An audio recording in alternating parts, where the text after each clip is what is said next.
Yeah. Y'all know what it is. Get to the floor, what you waiting for? Cause we can ride the beat straight to the top. Been waiting so long and now it's my time to show them all that it's not in the game. I don't care what I'm looking like, I just gotta show you that I'm not going nowhere. Feel about it, I don't doubt it. Show me that you're showing up about it, about it. This week on LifeInTheNowTV's Behind the Ministry, host Nicky Yarborough continues her discussion about ministry and media. Today she asks Pastor Zenovia Andrews, Dr. Janet Clary, and Pastor Judy Mandrell about ministry and reality TV. The recent emergence of shows like Sisterhood, which profiles the lives of pastors' wives, has caused some differences of opinion. Do shows like these reflect the reality that Christians need to talk about? Or do they show a reality that's just too much for Christians to handle? The ladies are here for a candid discussion from inside the Heaven 1410 AM studios in Tallahassee, Florida. We are back, part 2. I told y'all we could not just leave y'all right where you were. This is too good. I'm having too much fun with the ladies here. I mean, I am so excited about what God is doing in this time in our lives and in the lives of the people who are connected to you. You know, because that's a blessing also, that God is truly an honor. He's such a good God, and He will bless the people who stay connected, even if their faith is not where yours is. But God is just such a good God, and we are connected now, so I believe I'm in good hands right now, you know. But we're going to talk a little bit about reality and how much reality is too much reality, or do we need to be a little bit more real? Because now it seems like when stuff happens in the church or in the lives of ministry leaders, everybody's like, wow, we didn't know, and this, that, and the other. But you got to realize that these people are people. Exactly. No, we're not gods. We're human beings. We're people, and things do happen. Right. So, you know, let's just talk about the reality of reality TV. You know, the reality shows that are out now. You got Mary, we got Sisterhood, you know, which that show, I got a lot of text messages. Everybody was sitting there waiting to see what I was going to say, because, you know, I'm a little edgy. I'm not, you know, the whole, you know, traditional, but I'm a little bit traditional when it comes to my relationship with God. I don't play with that. I'm telling you, you know, but this is who I believe in, embracing who you are. If I was to do anything else, I wouldn't be myself. If I were to dress like anybody else, it wouldn't be me. So I have learned to love myself. I can't be anybody else. I can't be Paula White. I cannot be Taffy Dollar and all these other people. You know, there were a time where I looked at those people and I was like, well, I can't preach like Juanita Bynum. I can't do this. I can't wear my hair like this, that, and other. And I'm like, God, thank you for me. That's what I got out of my process. My reality is that I am me now, and I'm so comfortable in my own skin. So, y'all, let's talk about the reality of reality. Let's start down on this. Well, whoever, Pastor C, you want to start? Well, I would just say that I'll piggyback with you that I celebrate. I mean, we're at a time now where you said earlier that being around women of God that are comfortable in their own skin, and it's okay if you like long hair and you like short hair and I like straight hair, that we can celebrate that difference and the diversity. So again, I am excited about that we finally get to that place where it's not a competition. I got to be like this, because I'd follow my face if I tried to be you. And that's what I say. You know, and then the anointing is gone. You have missed God. Right. And so, in speaking of ministry, you made me think about in the book of Matthew chapter 16, where Jesus was talking to Peter and the disciples, and he gave them the divine revelation about what the church was. And I believe that we have put on this facade, this face of what the church looks like. Right. And then now from the outside, people looking in expects us to be this robot. Exactly. And it's not real. It's not authentic. And Jesus told Paul, he told Peter that upon this rock I will build my church. Yes. I will give you the keys of the kingdom.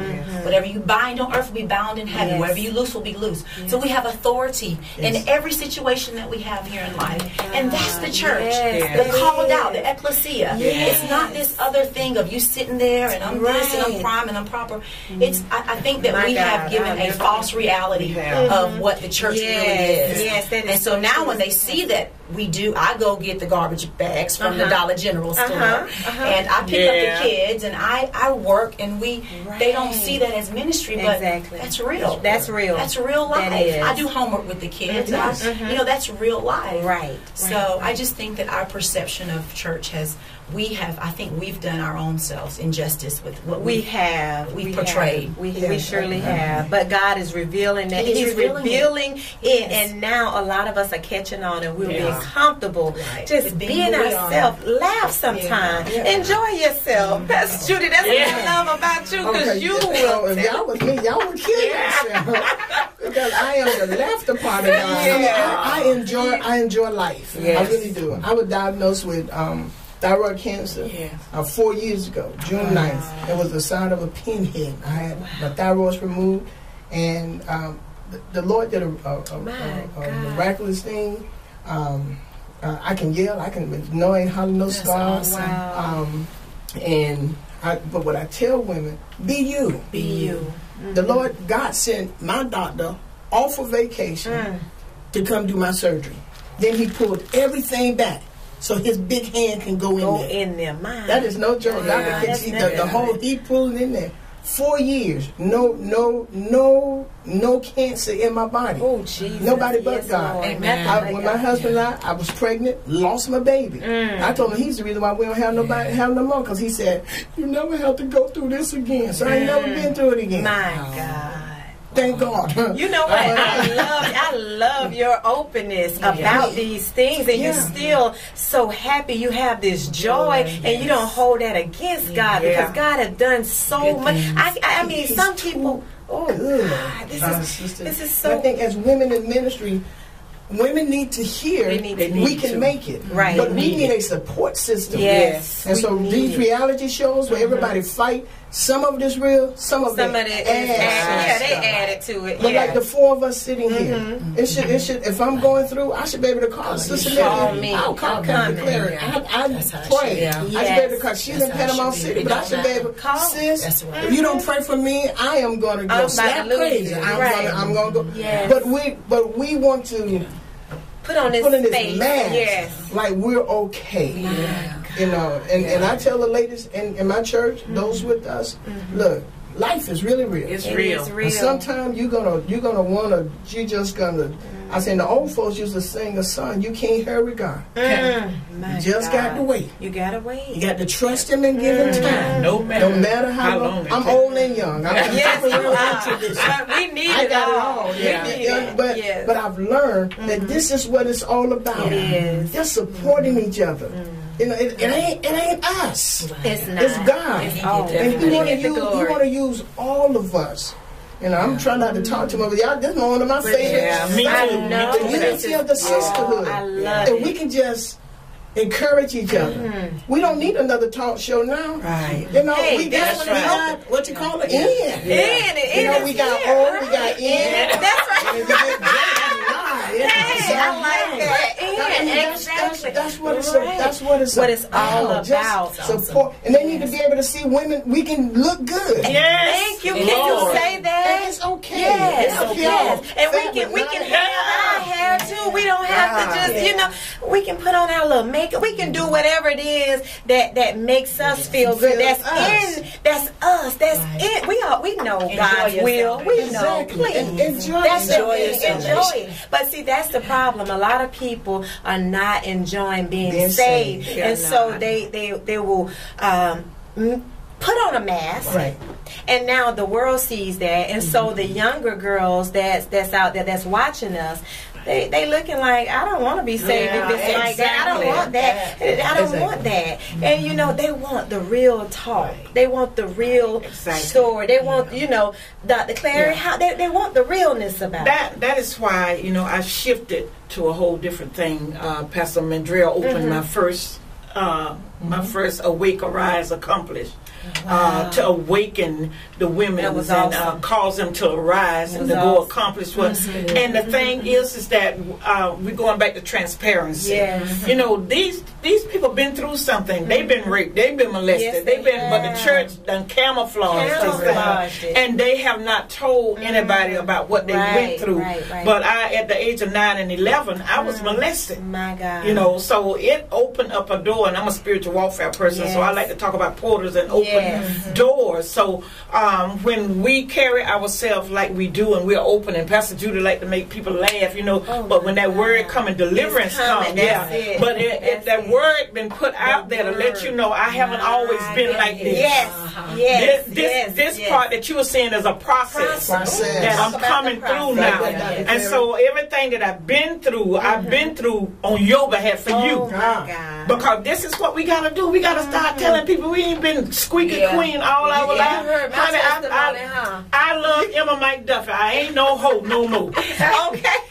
Thank you. And people need to. I ain't no hoe no more. Look at Pastor Judy. And so, you know, this is awesome. And I'm serious. And when they hear that, and because they done been molested and they don't know how to deal with it, and they wind up laying up, you don't have to be a hoe forever. You don't have to. All right, Pastor. Come on. You don't have to. You know what? There's the deliverer. Yes, and it's not that you're waiting on some spooky spirit or something, you know, for it to happen. It's a mind. It's a choice. But they will never do it if we're not open and tell them, look, I was there too. Look, I had 2 kids out of wedlock, 2 baby daddies, all that. I had to deal with all that. I'm telling.